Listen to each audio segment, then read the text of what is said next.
राधे राधे। समस्त भक्तों का सत्संग में स्वागत है। हम देख रहे ग्रंथ बन गए आप अकेले सब कुछ। तो हम आगे देखते हैं स्वामी रामसुदा जी महाराज क्या कहते हैं। कर्मयोग में संसार की कामना का त्याग होने से संसार से संबंध विच्छेद होता है। ज्ञान योग में स्वयं में स्थिति होती है। अर्थात कर्मयोग में क्या होता है, कर्म दूसरों के लिए होता है और योग हमारा भगवान के साथ होता है। मैं केवल भगवान का हूँ और केवल भगवान मेरे है, बाकी कोई मेरा नहीं है। और जो भी सब है भगवान के रूप है और सेवा के लिए है, इसलिए उनके लिए मैं कर्म करता हूँ और योग मेरे लिए करता हूँ भगवान के साथ। ऐसा कर्मयोग होने से संसार से जो संबंध है उसका विच्छेद हो जाता है। ज्ञान योग में स्वयं में स्थिति होती है। ज्ञान योग में हम आत्मा है, हम अपने स्वरूप में स्थित हो जाते हैं। और भक्ति योग में भगवान में स्थिति होती है। तो ये सबसे बड़ी बात है। तो कर्मयोग में संसार छूट जाता है, ज्ञान योग में अपने स्वरूप में स्थित होते हैं और भक्ति योग में हम भगवान में स्थित होते हैं। सबके मूल तो परमात्मा है, अतः उनमें स्थिति होने के बाद कुछ बाकी रहता ही नहीं। इस प्रकार कर्मयोग, ज्ञान योग और भक्ति योग ऐसा क्रम है। परंतु गीता में पहले ज्ञान योग, उसके बाद कर्मयोग, उसके बाद भक्ति योग लिखा है। भागवत में भी यही क्रम लिखा है। ज्ञानम कर्मच भक्तिश्च नोप अयो अन्यो अस्ति कुत अचित। कर्मयोग, ज्ञान योग तथा भक्ति योग तीनों से ही कल्याण होता है। शंकराचार्य जी ऐसा मानते हैं कि कर्मयोग से मल दोष दूर होता है, चित्त शुद्ध। भक्ति योग से विक्षेप दोष दूर होता है और ज्ञान योग से आवरण दोष दूर होता है। क्योंकि भक्ति योग से विक्षेप दूर इसलिए होता है क्योंकि नाम रूप में फंसे हुए हैं। तो हमने भक्ति योग में एक नाम रूप को, अपने इष्ट को पकड़ दे, इसलिए विक्षेप का दोष दूर होता है। और ज्ञान योग से आवरण दोष दूर होता है, मैं शरीर हूँ। ज्ञान योग से मैंपन हटता है, कर्मयोग से मेरापन हटता है और भक्ति योग से मैं मेरा दोनों हटके भगवान में स्थिति होती है। परंतु मेरे विचार से कर्मयोग, ज्ञान योग तथा भक्ति योग तीनों ही योगों से मल, विक्षेप और आवरण, ये तीनों भी दोष दूर होते हैं। शंकराचार्य जी ज्ञान योग को मुख्य मानते हैं और दूसरे कई आचार्य भक्ति योग को मुख्य मानते हैं।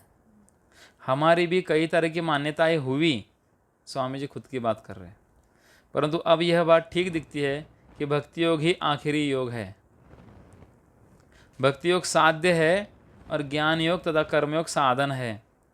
जब मथानिया में चातुर्मास हुआ तब संवत 2049 में गीता का पाठ करते करते यह बात विशेषता से पैदा हुई कि भक्ति योग मुख्य है। भगवान सबके मूल कारण है, भक्ति योग सबसे श्रेष्ठ है। अच्छे अच्छे पंडित यह विचार करते हैं कि ज्ञान योग तो आखिर में है, पर गीता में सबसे पहले ज्ञान योग का वर्णन हुआ है। क्यों किया फिर? इसका उत्तर यह है कि विवेक शक्ति मुख्य है। हर एक साधक के लिए विवेक शक्ति की आवश्यकता है। सब साधनों में विवेक मुख्य है।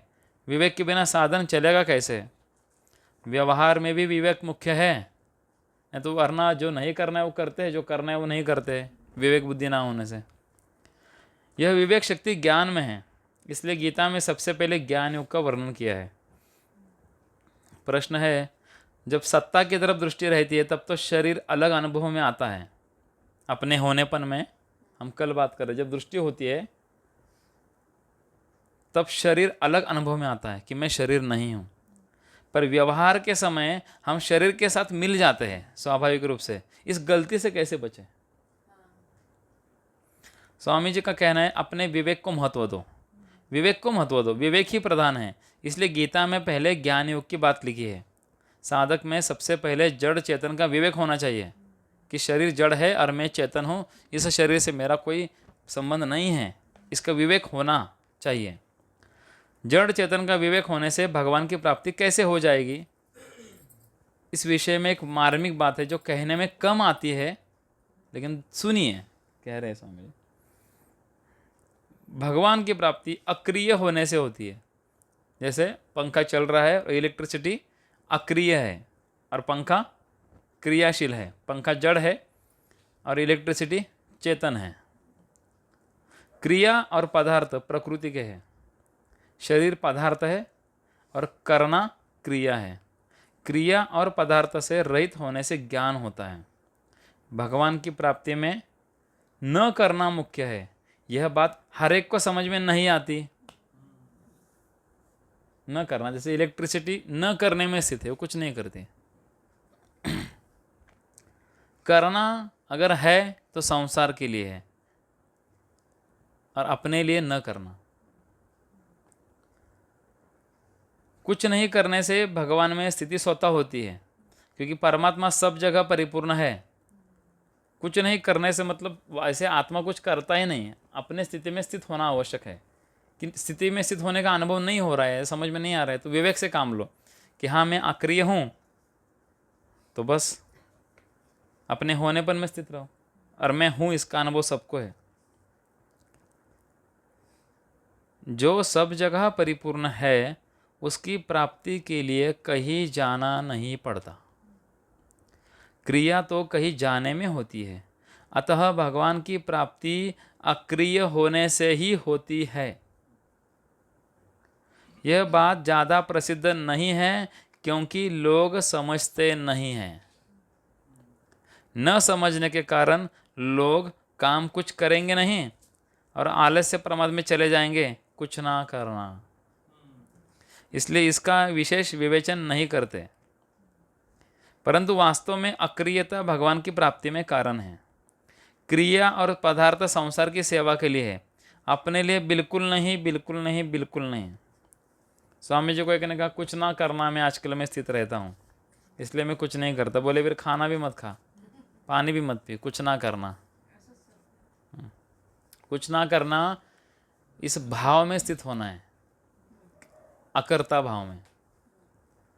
क्रिया का आरंभ और समाप्ति होती है तथा पदार्थ पैदा और नष्ट होता है। ये दोनों ही अनित्य है। अनित्य से नित्य की प्राप्ति कैसे होगी? कुछ नहीं करने में स्थिति भगवान में ही होती है, परंतु यह कुछ नहीं करना जल्दी आता नहीं, ये चुप साधन है। इसी को मुख सत्संग कहते हैं, क्योंकि करने की आदत जो बहुत पड़ी हुई है। कुछ नहीं करने से या तो व्यर्थ चिंतन होने लगेगा या नींद आएगी। जैसे साइकिल चलती रहे तो ठीक रहती है, पर ठहरते ही गिर जाती है। साइकिल रुक जाए तो गिर जाती है। ऐसे ही अक्रिय होते ही नींद आ जाती है, क्योंकि अक्रिय होने का अभ्यास नहीं है। अपने लिए कुछ नहीं करना है। क्यों नहीं करना है? क्योंकि जीव ईश्वर का अंश होने से वह चेतन, अमल यानी पवित्र और सुख का सागर है। सहज सुख राशि के लिए क्या करना है? शक्कर को मीठा होने के लिए क्या करना है? चुप होकर अपने स्वरूप में रहना है, वो मीठी है। प्रश्न है, हम तो स्वभाव से पवित्र है, निर्मल है, लेकिन जन्म जन्मांतरों का जो मैल चढ़ा गया है उसके लिए तो कुछ ना कुछ तो करना ही पड़ेगा ना। हम सच्चिदानंद है, फिर भी जन्म जन्मांतरों का जो मैल चढ़ गया है उसके लिए कुछ ना कुछ तो करना पड़ेगा। स्वामी जी कहते हैं अगर करना ही है ना तो संसार की सेवा करो। सेवा करने से आप करने से मुक्त होंगे। सेवा करने से करने का राग नष्ट होगा, कर करके थक जाएंगे, बोलेंगे बस हो गए। फिर जानने का राग होगा, करने का राग हट जाएगा। फिर जानना जानना करके जानने से थक जाओगे, फिर मानने का राग होगा। जब मानने का राग होता है तो राग नहीं कहते, उसको अनुराग कहते हैं। फिर वो काम हो जाता है। अपने लिए करना बंधन है, करना अपने लिए है ही नहीं, यह मार्मिक बात है। भगवान के प्राप्ति के लिए कुछ करना ही नहीं है। कई वर्ष पहले गोविंद भवन कलकत्ता में मैंने कहा कि आप जैसा साधन कहो वैसे मैं बता दूंगा। एक भाई बोले कि ऐसा साधन बताओ कि हमें कुछ करना नहीं पड़े। एक भाई बोले ऐसा साधन बताओ कि हमें कुछ करना ही नहीं पड़े, ऐसे बैठे बैठे भगवान मिल जाए। तो बात सही है, बैठे बैठे भगवान मिलते हैं, लेकिन हमें खड़े खड़े भगवान चाहिए। थोड़ा तो बैठना पड़ेगा सत्संग में सुनने के लिए। मैंने जोर से कहा कि कुछ नहीं करो तो भगवान की प्राप्ति हो जाएगी। करने से ही आप बंधन में पड़े हो। कुछ नहीं करोगे तो भगवान के सिवाय और स्थिति होगी तो कहाँ होगी? भगवान में स्थिति होगी। करने से संसार में स्थिति है और ना करने से स्वरूप में स्थिति होती है। क्रिया और पदार्थ के साथ संबंध रखने से जन्म मरण होता है और संबंध छोड़ने से भगवान की प्राप्ति होती है। कुछ नहीं करने से भगवान में ही स्थिति होती है, पर नींद, आलस्य और संसार का चिंतन नहीं होना चाहिए। बड़ी शांति, बड़ा आनंद मिलता है कुछ नहीं करने से। अपने लिए करने से उम्र बीत जाएगी पर करने का अंत नहीं होगा। संसार का सुख लेना महान पतन है। संसार की कुछ भी इच्छा रखना, चेला चेली बनाना, धन इकट्ठा करना, यह तो सबसे बड़ा खास बंधन है। वह संसार से ऊंचा उठ सकता ही नहीं। अब और क्या चाहिए प्रमाण? उसका उद्धार हो सकता ही नहीं। जो संसार का संबंध जोड़ेगा, चेला चेली बनाएगा, उसको परमात्मा वास्तव में नहीं मिलेंगे। फिर क्या मिलेगा? आत्म साक्षात्कार होगा क्योंकि गुरु बन बैठे। लेकिन जो अंतिम चीज है वो हाथ में नहीं आएगी। महान पतन है, मामूली पतन नहीं। समझ में नहीं आएगी बात। सूक्ष्म अहम वैसा का वैसा बना रहेगा। क्रिया और पदार्थ संसार के लिए है, अपने लिए नहीं।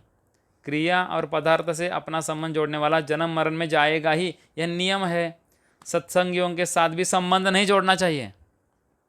ये बहुत ही महत्वपूर्ण लाइन है। सत्संगियों के साथ भी संबंध नहीं जोड़ना है। जहां अपना समझा कि फंसा, ये अपने सत्संग वाले हैं।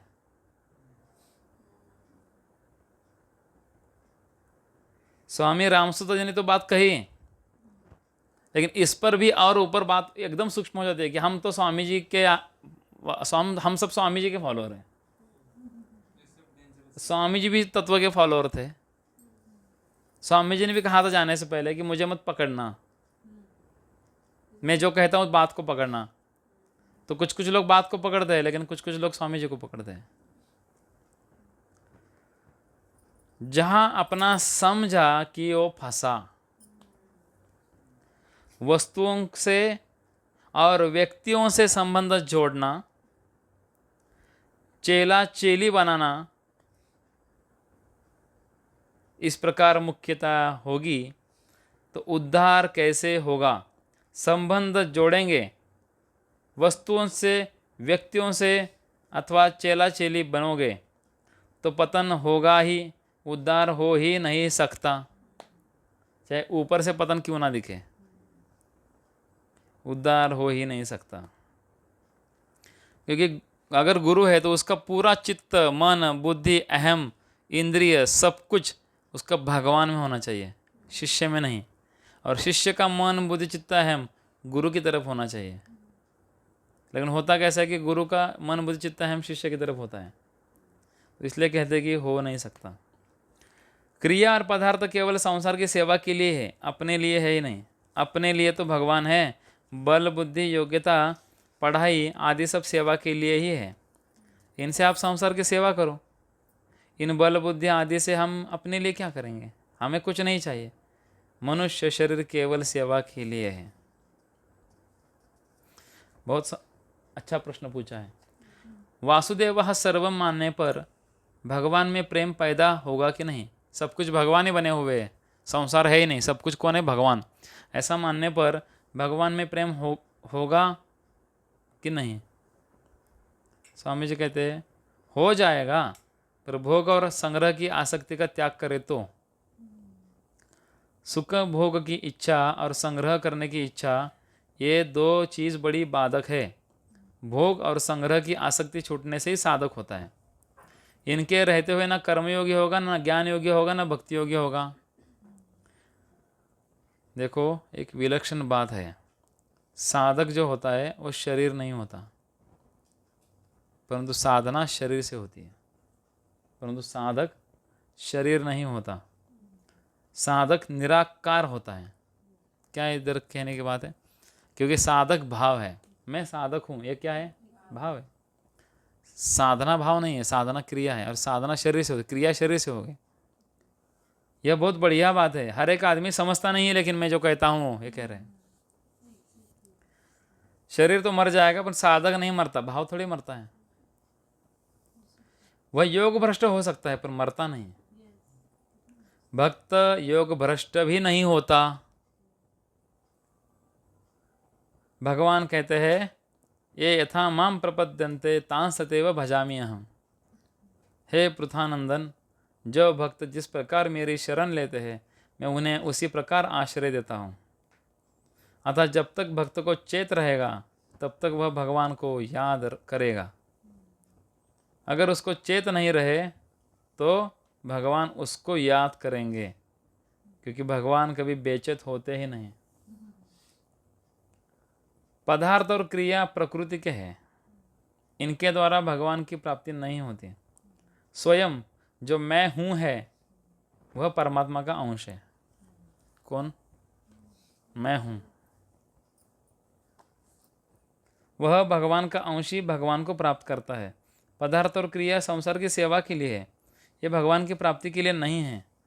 मैं स्वयं भगवान का हूँ।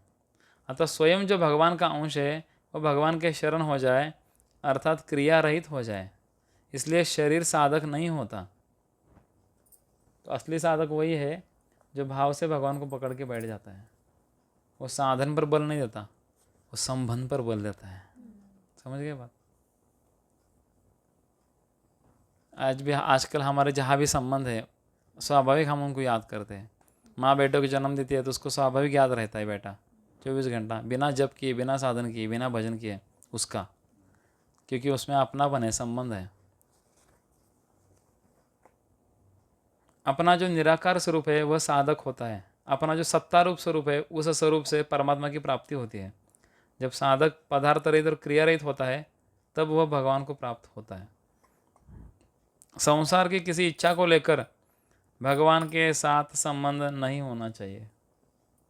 भगवान के साथ संबंध केवल प्रेम की प्राप्ति के लिए ही होना चाहिए।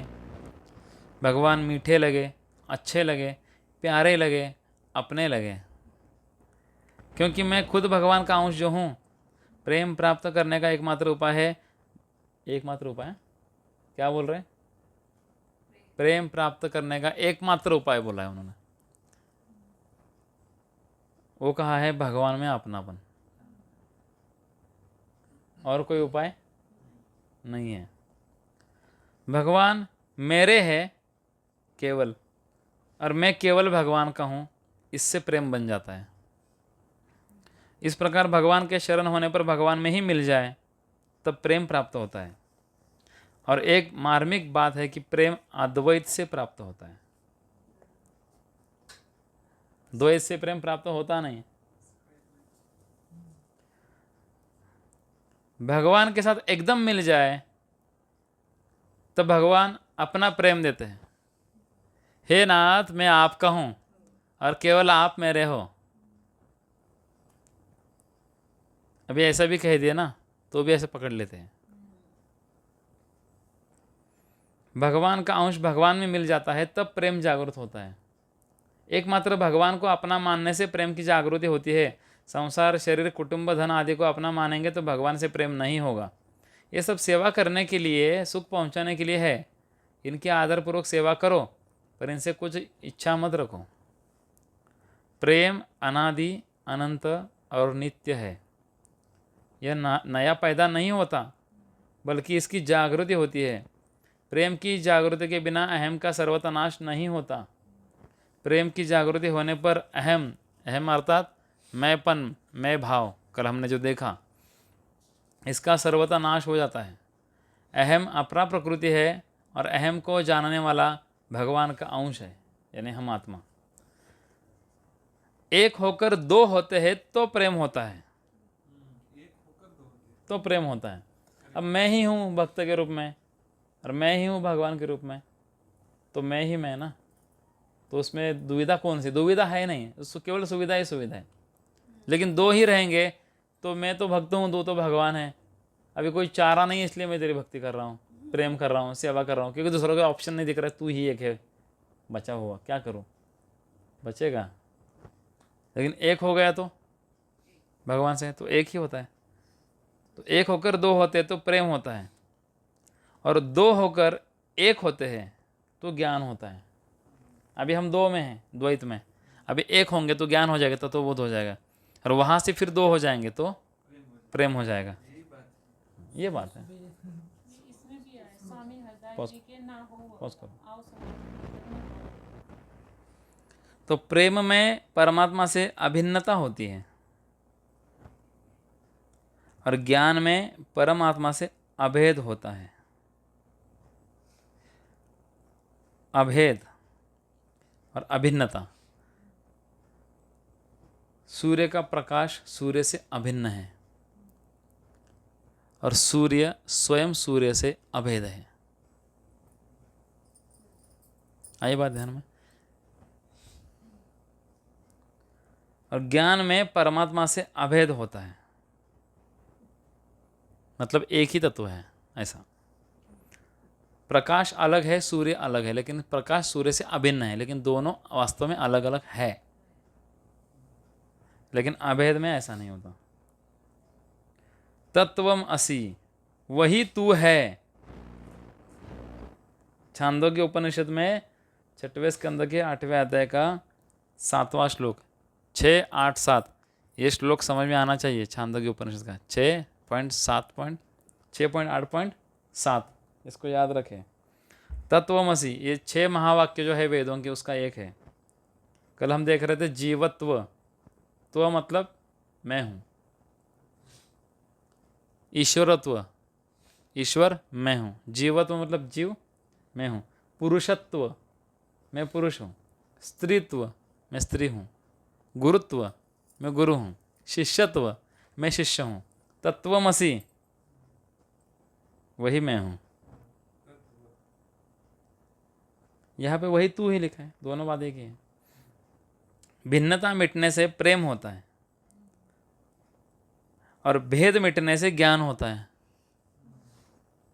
भेद, यह वह मैं तू, ये भेद है। वासुदेव सर्वम, ये वास्तविक ज्ञान है। एक्चुअली भक्ति की परमोच्च स्थिति है वासुदेव सर्वम, लेकिन ये ज्ञान की अंतिम स्थिति है। ज्ञान का अंतिम बात वासुदेव सर्वम, और वासुदेव सर्वम से प्रेम उसी समय प्रकट होता है। अभेद होने पर अहमता का संस्कार शेष रहता है, पर अभिन्नता होने पर वह संस्कार भी मिट जाता है। भगवान कहते भागवत में 11वें स्कंद में, जिसकी वाणी मेरे नाम गुण और लीला का वर्णन करते करते गदगद हो जाती है, जिसका चित्त मेरे रूप गुण प्रभाव और लीलाओं का चिंतन करते करते द्रवित हो जाता है, जो बारंबार रोता रहता है, कभी हंसने लगता है, कभी लज्जा छोड़कर ऊंचे स्वर से गाने लगता है, और कभी नाचने लग जाता है, ऐसा मेरा भक्त सारे संसार को पवित्र कर देता है। ज्ञान में विवेक की मुख्यता होती है, और भक्ति में भगवान के प्रेम की मुख्यता होती है। भक्ति में विवेक की बिल्कुल परवाह नहीं है, लेकिन भक्ति में स्थित होने के लिए विवेक की जरूरत है। ज्ञान में अहम का त्याग करते हैं, मैंपन, और प्रेम में अहम का त्याग अपने आप हो जाता है। अहम का त्याग करने पर सूक्ष्म अहम रह जाता है, पर प्रेम में भगवान की तरफ आकर्षण होने से अहम अपने आप छूट जाता है। अपने आप छूटने से अहम का अत्यंत अभाव हो जाता है। दूसरा पॉइंट कह रहे हैं, राम राम राम राम राम राम राम, यह कीर्तन यदि नीचे स्वर से किया जाए तो 2 बार वक्ता बोले, फिर 2 बार श्रोता बोले, परंतु उच्च स्वर से किया जाए तो एक ही बार वक्ता बोले, फिर 1 बार श्रोता बोले। यह कीर्तन का कायदा है। महामंत्र में वैसे ही होता है।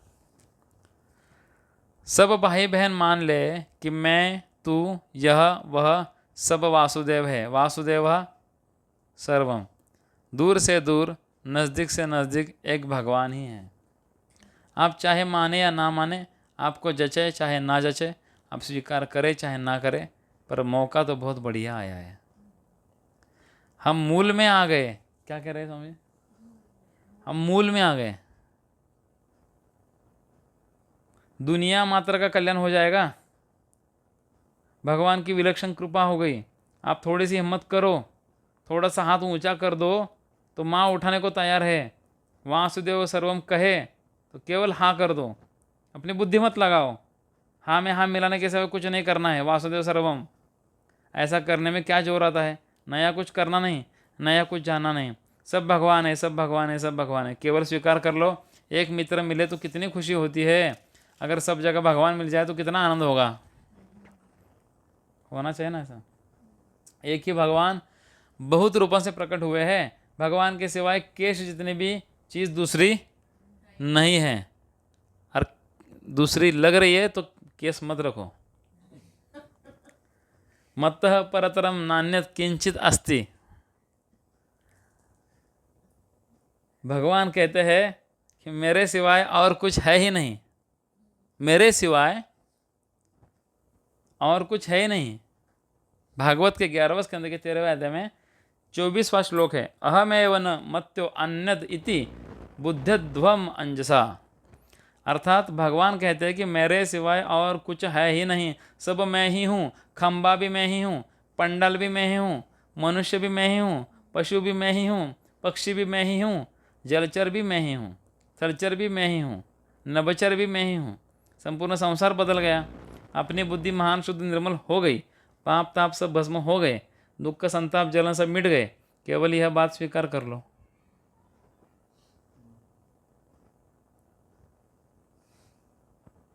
अभी उन्होंने एक जगह कहा है, व्याख्यान देते देते देते 100 साल मेरे बीत गए, अब व्याख्यान से कुछ नहीं मिलने वाला है। बस सब भगवान है, सब भगवान है, सब भगवान है। जहाँ देखो सब भगवान का स्वरूप है। इससे बड़े कोई बात नहीं। व्याख्यान से ये लाभ नहीं होगा जो इस बात से होगा। इसलिए मैंने व्याख्यान बंद कर दिए। स्वामी जी कहते हैं और बस इतना ही कहता हूँ, सब भगवान है, सब भगवान है, मान लो मान लो मान लो। तो कह रहे लोग मुझे मूर्ख समझेंगे, पागल समझेंगे। बात तो यही है सर्वोच्च। एक ही भगवान अनेक बन गए, कितनी बार बोलने की जरूरत है? एक बार बोलने से समझ में आता है ना।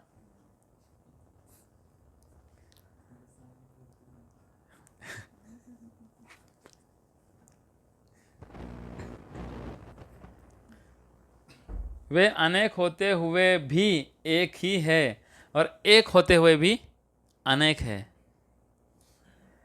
इनके अनेक इतने हैं कि जिसका कोई पार नहीं है, कोई गणना नहीं कर सकता, गिन नहीं सकता। बन गए आप अकेले सब कुछ, कितना प्रेम आएगा। वृक्ष भी बन गए, पशु भी बन गए, पक्षी भी बन गए, घास भी बन गए, अन्न भी बन गए, पौधा भी बन गए। भगवान के अनेक रूप देख देख कर प्रसन्न होना चाहिए कि वाह प्रभु कैसे कैसे रूप बनाए। किसी दूसरे के घर में हम जाते हैं ना, दूसरे के घर में अपनी मनमानी करेंगे क्या? हाँ, जब भगवान के घर में अपनी मनमानी करते हैं और दूसरों को हम मैनर्स सिखाते हैं।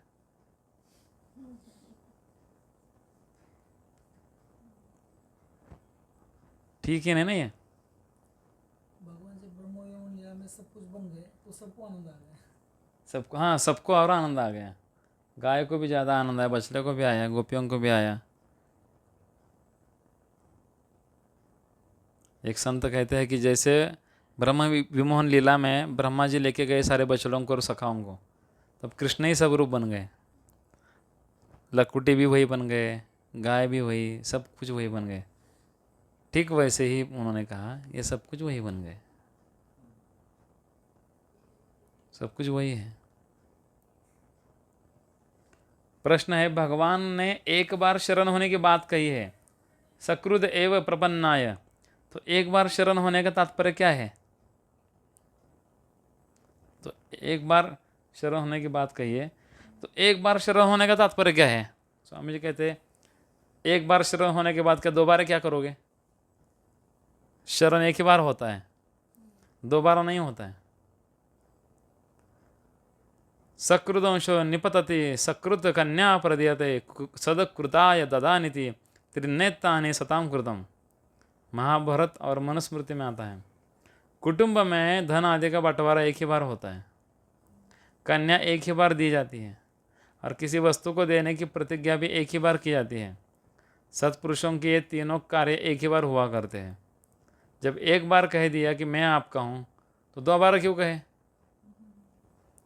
दोबारा कहना मतलब पहले वाली की रद्दी करना है। एक ही बार कह दो मैं आपका हूँ, आप मेरे हो, अब कहना बंद कर दो, उसमें रहो। प्रश्न है, कलिकर एक पुनीत प्रतापा मानस पुण्य हो ही नहीं पापा, इसका वास्तविक रहस्य क्या है? स्वामी जी कहते हैं इसका तात्पर्य है कि अनजान में कोई पाप मन में आ जाए तो हे नाथ कहकर नमस्कार करो तो उसका दोष नहीं लगेगा। प्रश्न है, आपने कहा कि साधक शरीर नहीं होता, परंतु जब तक शरीर के साथ संबंध रहता है तब तक वह साधक है। शरीर से संबंध विच्छेद हो जाएगा तो वह सिद्ध हो जाएगा। अतः साधक शरीर नहीं है, इसका आशय क्या है? स्वामी जी कहते हैं वास्तव में साधक स्वयं होता है। कल्याण शरीर का होगा क्या? कल्याण तो खुद का होगा। कल्याण किसका होता है? शरीर का, खुद का होता है। अतः खुद साधक होता है। भगवान के साथ खुद का ही तो संबंध है। जो जीव रूप परा प्रकृति है वह साधक है, शरीर साधक नहीं है। अगर शरीर साधक है तो शरीर के मरने पर क्या साधक मर गया? वो तो भाव लेकर दूसरे शरीर में जाता है। जो स्वयं चेतन भगवान का अंश है वह साधक होता है। जब तक वह मैं मेरा में फंसा हुआ है तब तक वह साधक है। जब तक वह मैं मेरा में फंसा हुआ है तब तक वह, और उसका मैं मेरा छूट गया है तो वह सिद्ध है।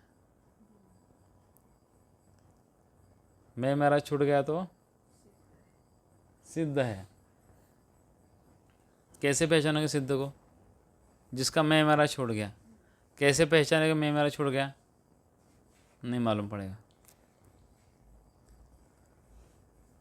मैं मेरे की जेवरी गल बंध्यो संसार, दास कबीरा क्यों बंधे जाके राम आधार।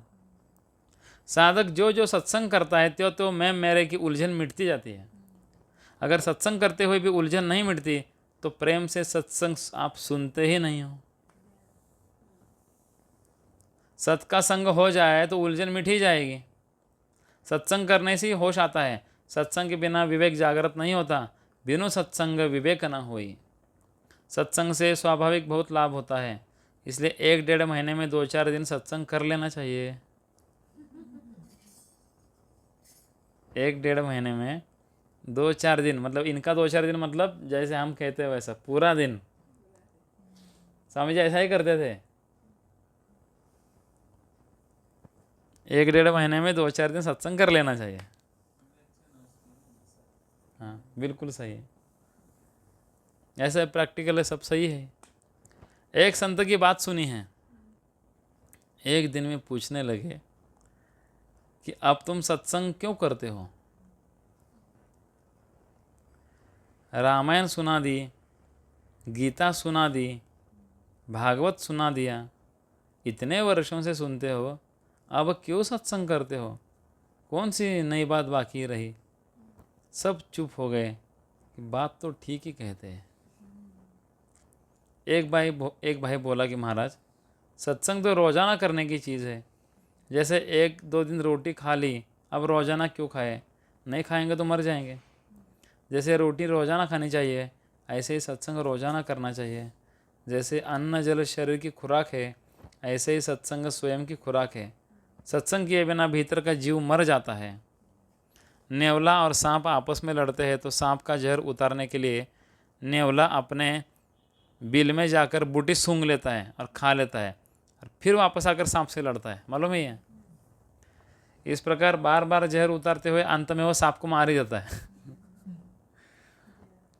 इसी तरह यह संसार सांप है, इसका जहर छिड़ जाता है तो सत्संग में आने से वह जहर उतर जाता है। बार बार जहर उतारते उतारते अंत में संसार को मार देता है।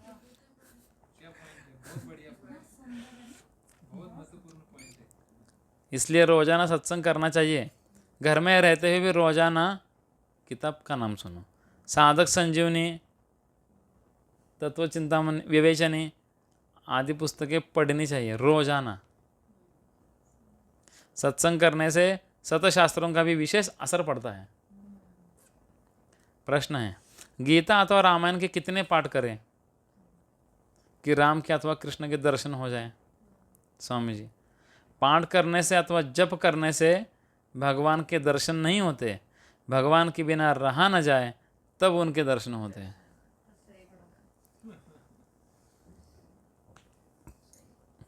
बात ठीक है ना? दादू जी के शिष्य रज्जब जी महाराज कहीं जा रहे थे। उनके शिष्य रज्जब जी के पद बहुत अच्छे अच्छे सुंदर पद हैं। बीच में एक गाड़ीवान का मूंज का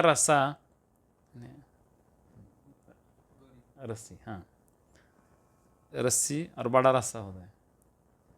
एक गाड़ीवान का मूंज का रस्सा रास्ते में गिरा हुआ उनको मिल गया, रज्जब जी को।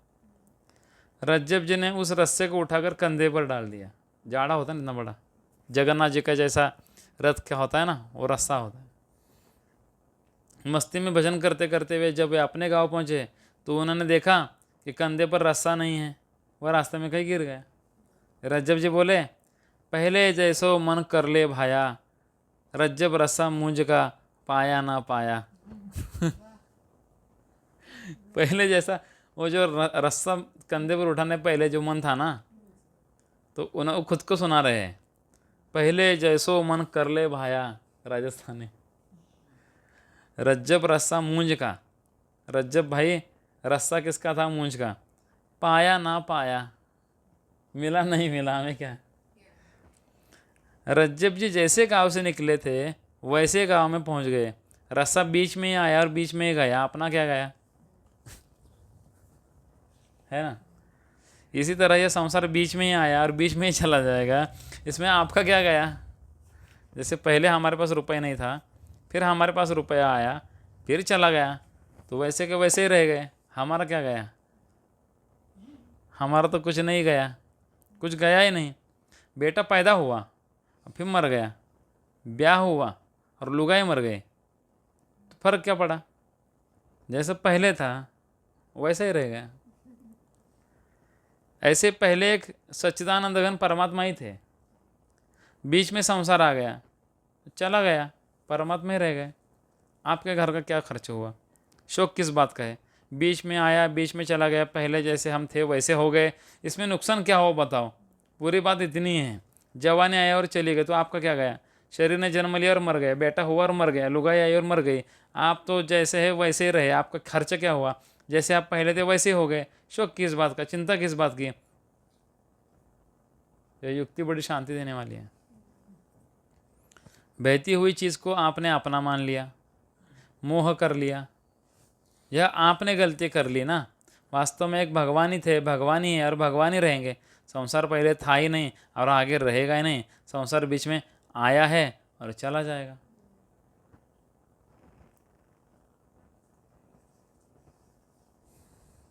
प्रश्न, कल्याण करने का इतना बढ़िया अवसर दूसरी जगह मिलना कठिन है।